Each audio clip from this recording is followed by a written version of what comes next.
오늘 함께 나눌 하나님 말씀은 본문 이사야 1장 11절 12절 말씀 같이 봉독하겠습니다. 여호와께서 말씀하시되 너희의 무수한 재물이 내게 무엇이 유익하냐. 나는 순양의 번제와 살진 짐승의 기름에 배불렀고 나는 수송아지나 어린 양이나 순염소의 피를 기뻐하지 아니하노라. 너희가 내 앞에 보이러 오니 이것을 누가 너희에게 요구하였느냐. 내 마당만 밟을 뿐이니라. 아멘. 자, 본문 말씀 무슨 말인가요?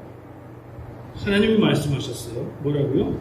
너희의 무수한 재물이 내게 무엇이 유익하냐. 재물이라고 얘기하니까 재물을 드렸던 구약 시대에 성전이 있었던 그때 이야기이겠구나 생각할 수 있겠죠. 하나님이 백성들에게 말씀합니다. 너희가 재물을 많이 드린다고 해도 내가 뭐가 좋겠냐. 좀 이상하죠. 하나님 앞에 우리는 구약 시대에는 성전이 있고 하나님 앞에 죄사함을 위해서 화목을 위해서 여러 가지 마음과 정성을 다해서 흠없는 제물로 제물을 드리는 것이 제사잖아요. 근데 하나님이 그것이 난 별론데 라는 말씀을 하고 계시는 거예요. 나는 순양의 번제와 살찐 짐승의 기름에 배불르고, 이건 제물들이거든요.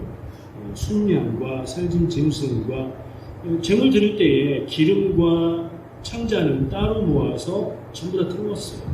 사람이 먹지 않았어요. 어떤 제물은 제물을 드리고 나서 그걸 가지고 사람들이 먹었는데 동물의 기름과 내장은 먹지 않고 전부 태워서 하나님께 드리는 거예요. 그걸 말하는 거예요. 이것도 결국에 제물을 얘기하는 거죠. 수송아지나 어린 양이나 순염소의 피를 기뻐하지 않는다.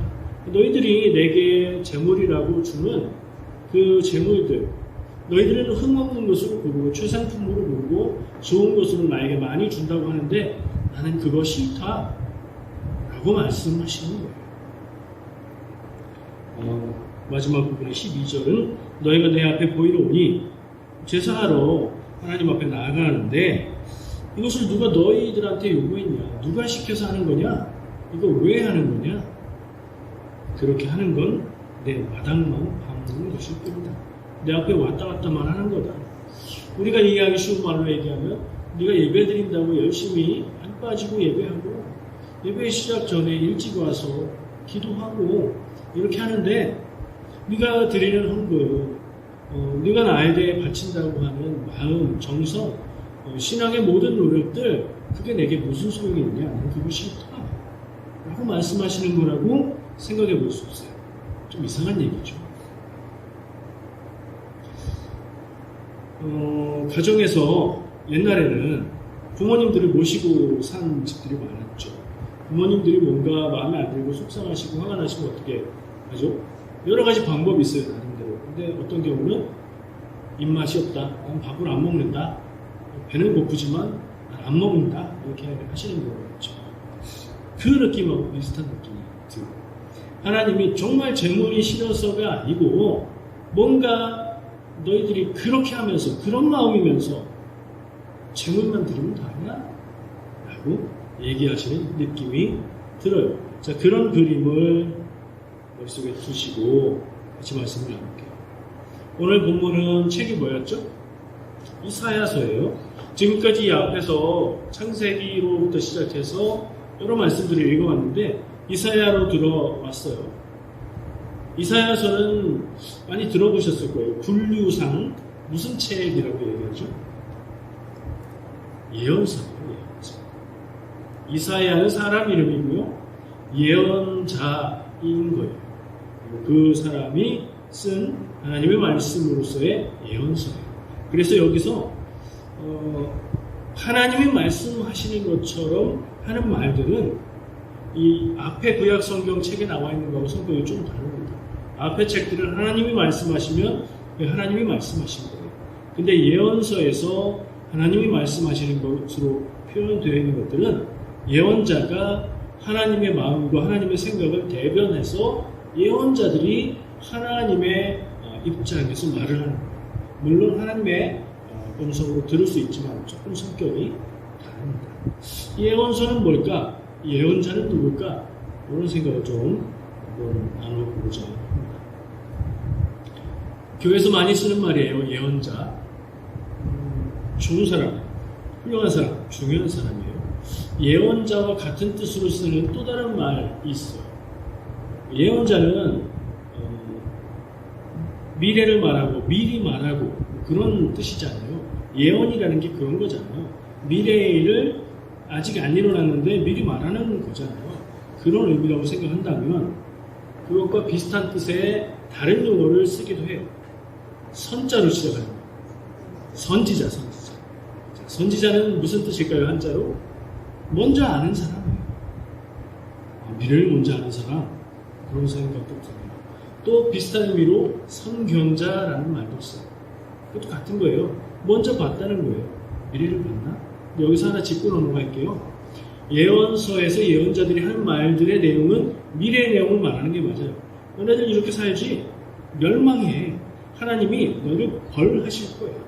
그 하나님의 심판이 눈앞에 다가왔어. 라고 심판과 멸망을 미래의 일을 미리 얘기하는 예언을 합니다. 내용상 보면 미래를 얘기하는 예언이라고 보여져요. 그래서 선지자는 그 일을 미리 알고 얘기하는 거고 선견자는 그 일을 눈앞에 본 것처럼 미리 보고 얘기하는 것이라고 이해해도 틀리잖아요. 근데 좀 더 근본적인 의미는 예언자는 하나님의 말을 대신하는 사람이에요. 그 예자는 미리 예자가 맞는데 한자로 그 예자를 우리가 지금도 많이 사용하는 용어의 다른 의미로 쓰는 게 있어요. 은행에 돈을 뭐해요? 뭐해요? 모르시나요? 이민생활이 오래되셨어요. 예금한다고 하죠. 그게 그 한자를 써요. 이건 미리의 의미가 아니라 맡긴다는 뜻이에요. 그렇게 그 의미를 가지고 해석을 해보면 예언자는 하나님이 하나님의 말을 맡겨놓은 사람이에요. 그래서 그 사람은 하나님의 말을 전달하는 사람이에요. 그런 의미의 예언자가 사실은 성경의 예언자라는 말의 본질적으로 더 중요합니다. 그런 의미에서 선지자는 하나님의 뜻을 먼저 아는 사람이에요. 그래서 말을 하는 거죠. 선견자는 하나님의 뜻과 계획을 먼저 본 사람인 거예요. 이게 더 중요합니다. 기억하셔야 돼요. 자, 그리고 성경을 쭉 우리가 기억하고 훑어볼 때에 구약 성경에서 하나님의 일들을 중요하게 하는 중요한 역할을 하는 사람들이 많이 있었어요. 아담으로부터 시작해서 유명한 사람들이 있는데 조금씩 시대가 지나면서 사람들이 많아지면서 뭔가를 조직적으로 리드하고 인도하는 역할이 필요해요. 출애굽할 때부터 따져볼까요? 출애굽 시대에는 누가 하나님의 말씀을 대신 전하고 누가 하나님의 뜻을 먼저 알고 그랬죠? 모세가 그 역할을 했죠. 그리고 일부는 또 아론도 하지 않았을까? 왜냐하면 모세가 자기는 혀가 둔하고 그러니까 네 형 아론이 있지 않느냐? 대신 말할 거다. 그랬으니까 모세와 아론 정도가 하나님의 말씀을 대신 전하고 하나님의 뜻을 알게 하고 이 역할을 했어요. 근데 시대가 지나가면서 성경에 나오는 그 역할을 하는 사람들이 조금씩 달라져요. 자, 모세 시대는 출애굽 시대니까 이제 가나안 땅에 들어가서 여호수아가 비슷한 지도자의 역할을 하는데 여호수아는 그런 역할도 감당했지만 주로 했던 건 전쟁의 리더, 전쟁의 사령관이었어요. 넘어갈게요. 그러면 가나안 땅에 들어가서 이스라엘 백성이 정착한 뒤에 왕이 세워지기 전까지의 시대를 어떤 시대라고 말이죠? 네, 사사시대라고 했죠. 제가 표현한 거였어요. 사사시대. 왜 사사시대예요? 사사들이 활동했던 시대라. 왕은 없었어요. 그리고 여호수아 뒤에 이스라엘 백성 전체를 하나님의 뜻에 따라서 인도하는 리더는 사라졌습니다. 그러면 그때 하나님의 뜻은 누가 어떻게 해서 알고 전하게 되고 했을까? 사사시대의 사람들은 어떻게 하나님의 뜻을 따랐을까? 그 시대에 리더의 역할을 감당할 만한 그런 직책이 딱 하나 있어요. 제자로 시작하고 장자로 끝나는 세 글자. 제사장. 제사장은 출애굽한 뒤에 아론을 대제사장으로 해서 유다 지파 중에 아론의 자손들이 제사장이 될 수 있게 정해졌죠. 그러니까 이 사사 시대에도 왕도 없고 전체 리더도 없고 뭐 그렇긴 하지만 하나님의 법을 알고 제사를 하는 제사장은 있었어요. 그런 시대인데 하나님은 제사장을 통해서 하나님의 말씀을 전하지 않으셨고요. 사사를 통해서 하나님의 뜻을 알게 하셨어요. 이게 그 시대상을 이해하는데 굉장히 중요한데 제사장이 있음에도 불구하고 백성들을 하나님의 뜻 앞으로 인도하지 못했어요. 사사시대는 자기들 마음대로 살았던 시대라고 표현되고 있어요. 그러다가 사사가 나타나서 하나님의 뜻을 전하고 하나님의 인도하심과 능력을 받아서 전쟁을 통해서 백성들을 구원하고 이게 사사기의 얘기잖아요. 그러니까 그 시대에는 사사가 하나님의 뜻을 말하고 전하고 백성들을 인도하는 역할을 했구나. 그렇게 생각해보면 사사시대에는 예언자가 없어요. 예언자라고 이렇게 겹쳤다고 얘기하는 사무엘은 마지막 사사라고 불리며 또 최초의 예언자라고도 불려요. 그러니까 사사시대에는 예언자가 없이 사사가 하나님의 뜻을 전했다 이렇게 생각하면 되는 거예요. 그러면 예언자는 언제 나타났을까요? 제가 아까 구분했죠. 사사시대가 언제 끝나는 거라고요? 왕이 세워지면 끝나는 거예요. 사울을 이스라엘 왕으로 세운 다음에 이제 백성의 리더인 누가 있어요? 왕이 있어요. 왕이 있고 제사장 여전히 있고 근데 왕이나 제사장으로 하나님의 뜻을 따르게 하고 그것을 말하게 하는 게 안 돼서 하나님은 예언자들을 세우십니다. 예언자는 그래서 나온 사람들이에요. 예언자들은요 그냥 밑도 끝도 없는 사람들이에요. 아무 데서나 아무 사람이나 이게 하나님의 뜻이다 이게 하나님의 말씀이다 라고 예언을 하는 거예요. 그리고 사람들이 듣고 그게 하나님의 뜻인가? 이렇게 생각해요.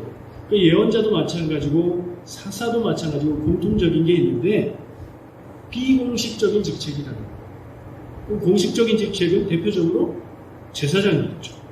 제사장은 어떤 특정한 가문의 자격이 있어서 그들만 제사장이 될 수 있죠. 근데 예언자나 사사는 자격 조건이 없어요. 아무나.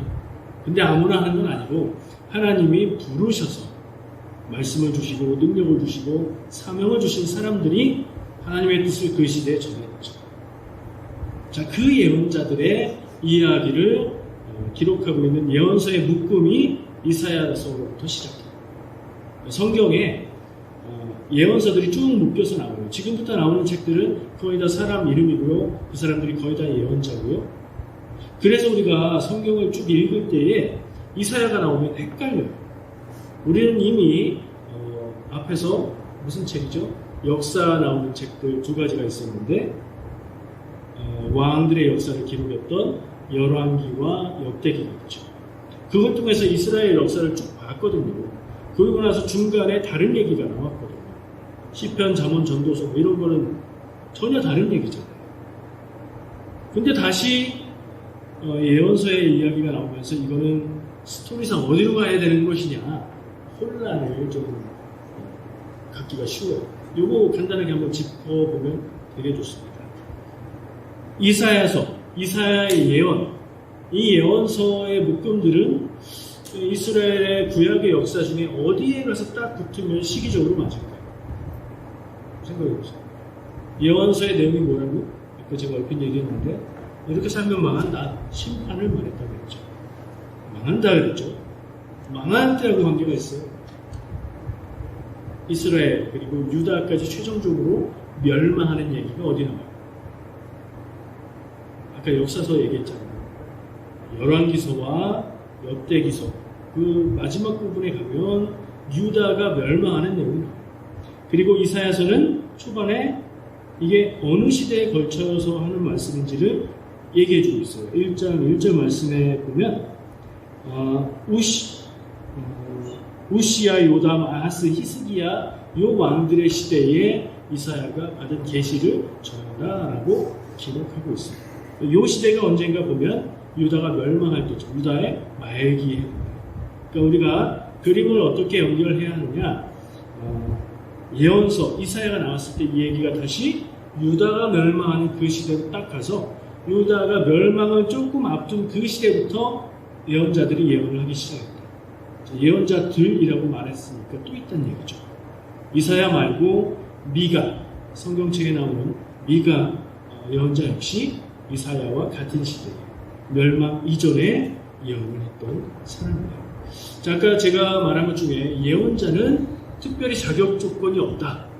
여기저기서 툭툭 튀어나온다. 그랬죠. 하나님이 사명을 주시고 계시를 주셔서 말씀을 전하게 하시는데 사실은 하나님이 안 주신 건데 자기가 그냥 깨달아서 혼자 스스로 하나님의 뜻을 독학해서 자기 마음대로 깨달아서 얘기하는 사람들은 있었을까요? 없었을까요? 있었어요. 그런 사람들을 뭐라고 불러요? 거짓 예언자, 거짓 선지자. 성경에 기록된 예언서들에 나오는 예언자들이 한결같이 심판과 멸망, 그리고 정말로 멸망한 후에는 다시 회복할 것과 희망을 예언하거든요. 근데 그 중간중간에 보면 그 메시지들과 다르게 얘기하는 사람들이 있어요. 분명히 멸망하기 전인데 하나님의 나라는 흔들리지 않는다. 하나님이 지키시고 이 예루살렘은 든든할 것이며 성전이 예루살렘 하나님의 전이 우리에게 있기 때문에 우리는 망하지 않는다 라고 했던 사람들이 있어요. 그 사람들도 이것이 하나님의 뜻이다 라면서 예언을 했어요. 가짜죠. 성경에 거짓 예언자가 있다는 것도 우리가 기억해야 됩니다. 이 이사야서는요, 예언서들이 가지고 있는 내용을 아주 전부 다 가지고 있는 종합적인 예언서라고 볼 수 있어요. 내용상 아까 멸망 전에 예언을 했기 때문에 심판, 멸망을 예언한다고 말했죠. 근데 쭉 읽어보면 40장부터는 내용이 바뀌어요. 그때는 멸망한 뒤에 예언이에요. 멸망한 뒤에는 예언이 어떻게 바뀐다고 했죠? 좀 전에? 회복과 희망과 하나님의 구원을 예언하는 내용으로 바뀌어요. 이사야서는 이 두 시기에 걸쳐서 심판과 멸망을 전하고 그리고 희망과 회복을 전하는 내용이 다 있어요. 뒤로 가보면 이제 다른 예언서들은 그 중에 한쪽만 전하고 있는 경우가 많은데 그래서 이사야는 그렇게 종합적으로 분량도 많아요. 이사야 장수가 66장이기에 그리고 좀 중간에 나누어지는 부분도 있기에 이것을 성경의 축소판이다 뭐 이런 표현도 하기도 해요. 근데 뭐 그거는 별로 중요하지 않은 것 같고 이사야서가 중요하다 그런 얘기를 하는 것 같아요. 하나만 더 언급해보면 이사야서에 또 유명한 부분이 있는데 그리스도 예언, 예수님에 대한 예언의 말씀을 담고 있는 부분이 있기 때문이기도 합니다. 자, 이사야서는 그렇고 예언서라는 게 그런 거고 예언서를 처음 시작하는 시간이라 이런 서론적인 내용을 좀 얘기했고요. 그래서 다시 오늘 본문으로 가볼게요. 오늘 본문 말씀은 1장이니까 딱 아까 제가 두 개로 나눴죠. 앞에서는 멸망과 심판을 예언했고 뒤에서는 회복과 구원을 예언하는데 그럼 이 둘 중에 어디에 속할까요? 1장인데? 서론일 수도 있어요. 근데 1장부터 보면 멸망과 예언을 이야기합니다. 그리고 그런 과정에서 이사야는 하나님의 마음을 대신 표현해서 뭐라고 하느냐? 한마디로 말하면 너희들이 내게 바치는 이 제물이 나는 싫다 라고 말하고 있는 거예요. 그럼 앞으로는 무슨 내용이 나올까요? 왜 싫은지, 너희들의 죄가 무엇인지, 너희들이 잘못한 게 무엇인지가 나오겠죠. 그게 계속 되는 겁니다. 그래서 멸망할 것이고 정말 비참하게 멸망할 것이고 이런 얘기들 계속 나와요. 자, 그럼 우리는 예언서를 어떻게 읽어야 됩니까? 이 예언은 어디에 누구를 향해서 한 얘기인가요? 이스라엘과 유다 백성들을 향해서 하나님의 백성이면서 믿음이 없어졌던 그러나 제물 바치는 것만은 열심히 지켰던 사람들을 향해서 한 말씀이죠. 첫 번째는 그렇게 들어야 되는데 그게 나와 무슨 상관이 있냐? 우리의 신앙생활, 나의 신앙생활과 대비해서 우리가 읽으면 신앙적인 유익이 있습니다. 메시지가 뭐라고요? 그렇게 하면 망한다, 멸망한다, 심판받는다, 잘못됐다, 죄다 라는 얘기를 우리는 적절하게 나에게 적용해 볼 필요가 있는 것입니다.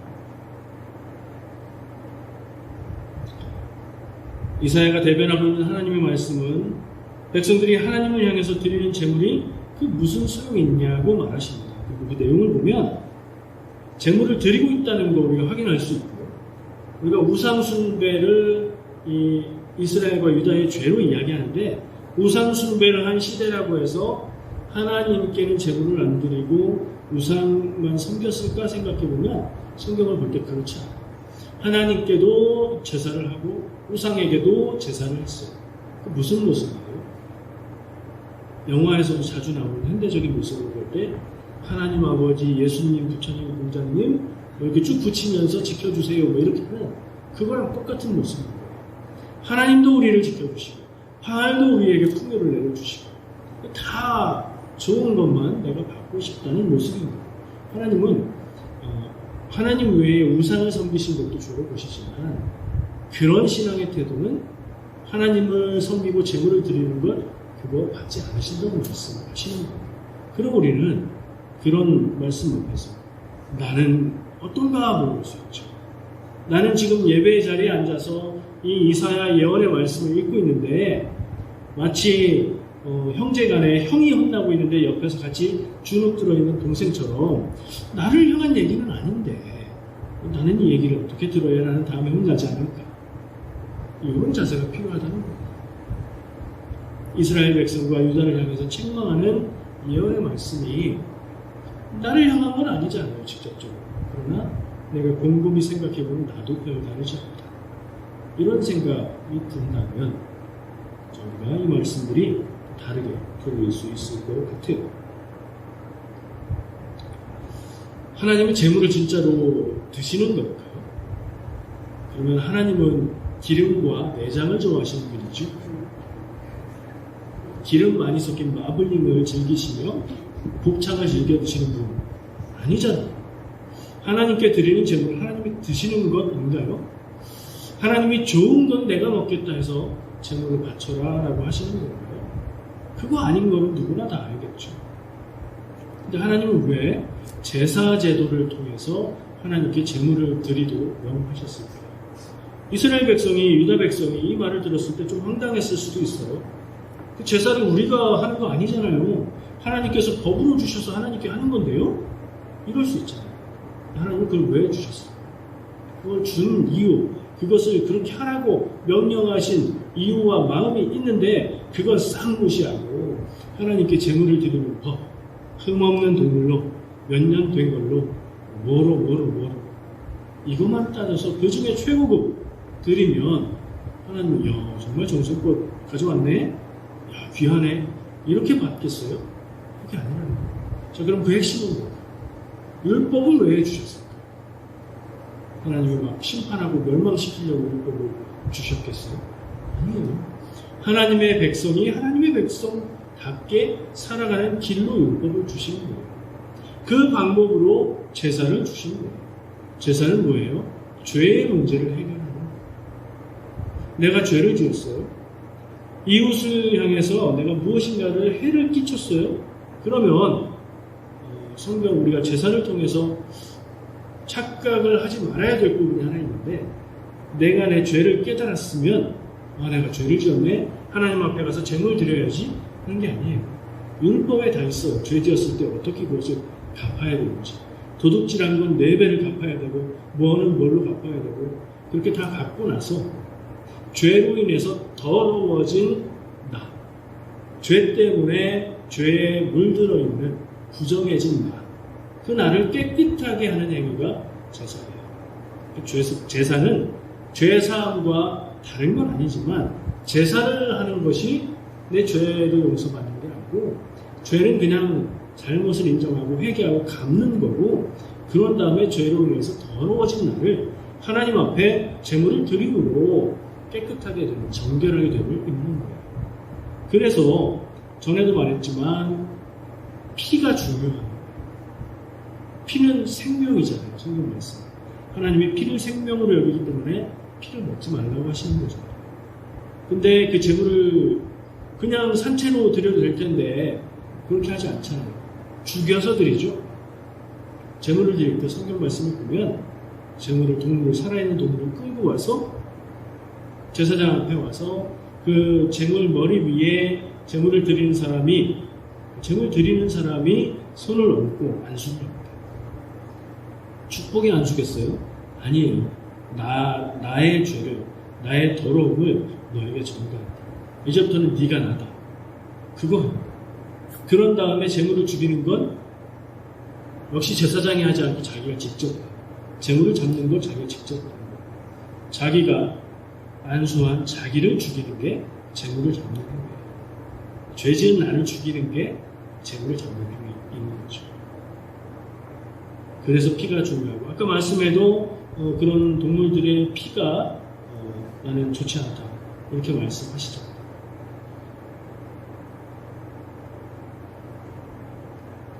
아무리 좋은 짐승, 아무리 좋은 동물 고기로 제사를 드려도 하나님이 그 삶이 온전치 않고 그 율법을, 그 제사를 주신 이후에 합당하지 않고 그 주신 하나님의 마음을 헤아리지 않고 그저 제물 드리는 행위만 한다면 그건 소용없는 것이다 하는 말씀이시고 부모님을 잘 섬기는 건 뭘까요? 우린 이 부분에 대해서 이 얘기가 나오면 좀 이렇게 가슴이 먹먹해지고 죄인이 되는 기분이고 거의 그럴 거예요. 딱 단적으로 얘기해보죠. 이민 생활을 하면서 해외에 나와 있어서 부모님을 자주 뵙지 못하는 우리가 부모님을 어떻게 잘 섬길 수 있을까요? 어떻게 효도할 수 있을까요? 부모님의 마음을 어떻게 기쁘게 해드릴 수 있을까요? 우리 박정순 장모님이 늘 하시는 말씀 매일 전화드려. 그거 중요한 거. 한국에 있을 때도 사실 매일 전화도 못하고 자주 찾아뵙지도 못하고 다르지 않은 것 같은데요 이런 생각도 들죠. 그래서 어떻게 했어요? 한국에 있을 때 힘들고 빠듯한 삶이지만 용돈 보내드리고 그렇죠? 내가 바쁜 대신 용돈 보내드리고 때때로 맛있는 거 있으면 보내드리고 명절 때는 뭐 고기 한우 세트 보내드리고 그럼 뭐라고 하세요 부모님이? 야 이런 걸 뭐하러 보내니? 이런 거 보내지 마라 돈도 없는데 무슨 뜻이에요? 진짜 보내지 마라도 있지만 네가 좀 와라 그런 뜻이죠. 전화나 좀 해라. 저도 전화 잘 못 드려요. 전화 잘 하시는 분도 있겠지만 부모님의 마음을 기쁘게 해드리는 건 마음을 알아드리고 얘기해드리고 관심 있는 것들 자주 전해드리고 할 수 있으면 가서 뵙고 손 붙들어드리고 주물러드리고 이런 만남이겠죠. 용돈을 뭐 한 달에 100만원씩 뭐 1000만원씩 보내드리고 때때로 정말 좋은 음식들 보내드리고 전화 한 번 안 하고 찾아가지 않으면 그거 다 헛거다. 공감되시죠? 부모님이신 분들은 더 공감이 되시고 니들이 잘 살기만 해도 되지 그건 기본이고요. 마음으로는 보고 싶으신 거죠. 하나님의 마음도 크게 다르지 않는 것 같아요. 내가 너희들을 내 백성으로 낳았는데 내 뜻을, 내 법을 따라 사는 백성으로 살라고 법도 주고 땅도 주고 지켜주고 인도하고 했는데 니들은 그거 아무 상관없이 나한테는 재물이라고 주는 것밖에 없구나 하시는 말씀 아닙니까?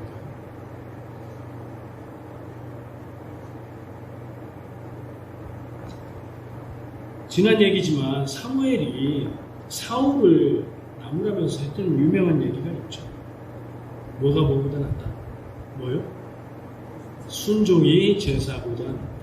하나님의 법 안에서 하나님의 뜻을 따르고 지키며 인내하는 게 제사를 꼭 해야 된다고 생각해서 그거 하는 것 그거보다 더 중요하다. 그 얘기였죠.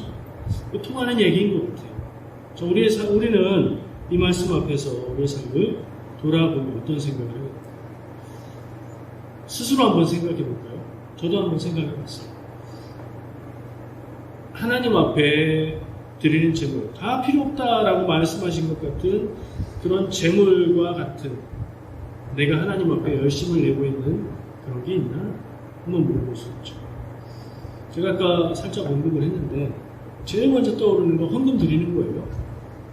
어떤 분들의 마음에는 하나님 앞에 헌금 드리면 하나님이 기뻐하실 것이고 성경에 나오는 표현처럼 최소 30배, 최대 100배로 복을 주실 거다. 이런 기대를 하고 있는 분들이 있을 수도 있어요.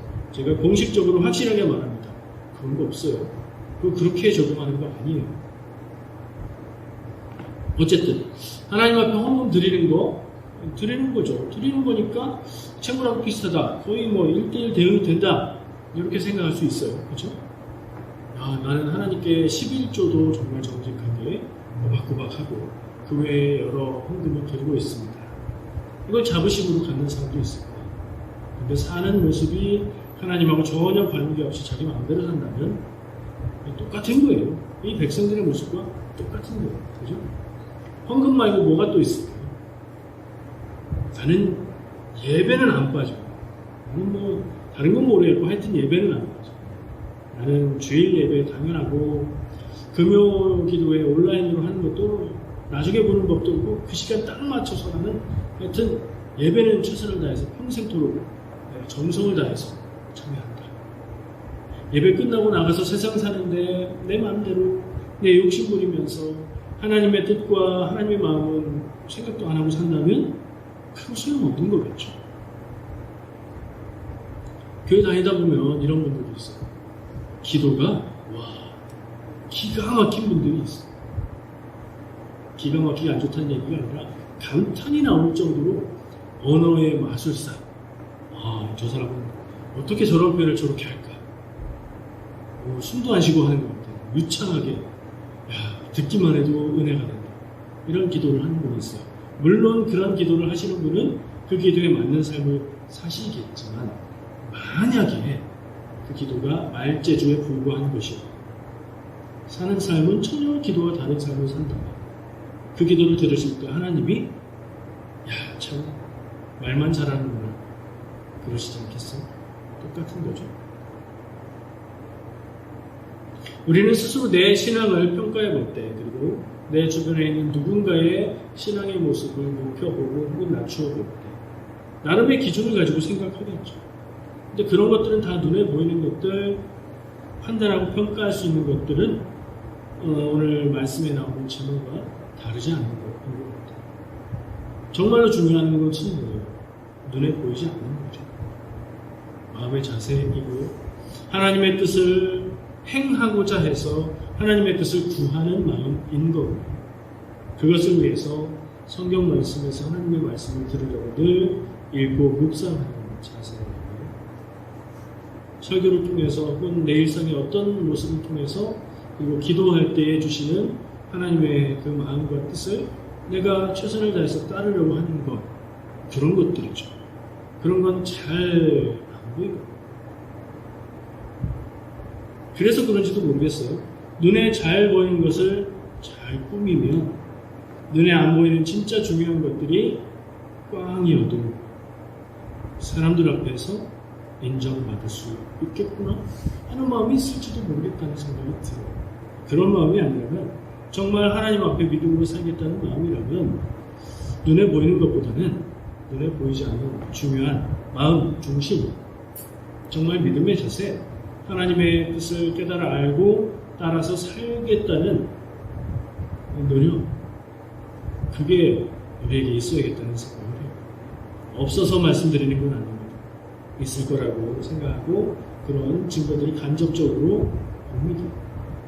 하지만 오늘 말씀을 통해서 생각할 수 있는 것은 그런 것이고 잘하고 있는 분이라면 더 잘하실 수 있고 조금 저는 사람들은 모르지만 하나님 앞에 오늘 말씀에 비추어서 내가 평가해 볼 때 나 정말 헛된 재물을 하나님 앞에 드렸나 보다 하는 생각이 든다면 오늘부터 믿음의 자세가 달라질 수 있는 그런 말씀이잖아요. 이걸 그냥 놓쳐버리면 안 되죠. 그래서 그런 마음으로 함께 나눠보았습니다. 사실 많은 부분에 겸손하신 분들은 나는 살찐 짐승, 수송아지, 어린 양과 순염소 하나님 앞에 좋은 재물 드리는 것조차 못하는 것 같아요. 이렇게 생각할 거예요. 하나님 앞에 마음과 중심이 완벽해서 하나님이 의롭다고 기쁘게 받으시는 건 아니에요. 하나님의 뜻을 깨달아 알고 그 뜻대로 행하고자 하는 것, 번번이 실패하고 번번이 깨지면서도 믿음으로 살기를 포기하지 않는 것. 지난번에 내가 생각해 볼수록 하나님의 뜻대로 그렇게 했어야 되는데 그렇게 못했네. 다음엔 해야 되겠다. 그리고 결국에 그 다음엔 하나님의 뜻대로 행할 수 있는 그런 자세를 가진 믿음이라면 하나님이 그걸 보시고 기특하다. 넌 그걸로 됐다. 너는 내가 보기에 의인이다. 라고 받으시는 것. 그것이 우리의 삶의 모습이 됐으면 좋겠습니다. 기도하겠습니다. 하나님 참 감사합니다. 오늘 예배하며 말씀을 나누었습니다. 이사야의 입술을 통해서 그리고 우리에게 남기신 기록된 말씀을 통해서 하나님의 마음을 다시 한번 헤아려 봅니다.